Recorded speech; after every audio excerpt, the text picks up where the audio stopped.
بسم الله الرحمن الرحيم.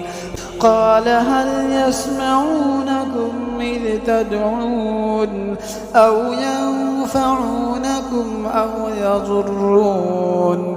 قالوا بل وجدنا آباءنا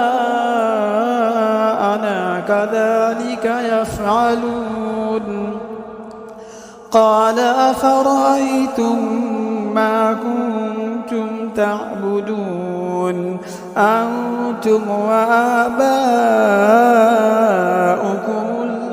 الأقدمون فإنهم عدو لي إلا رب العالمين الذي خلقني فهو يهدين والذي هو يطعمني ويسقين وإذا مرضت فهو يشفين والذي يميتني ثم يحيين والذي أطمع أن يغفر لي خطيئتي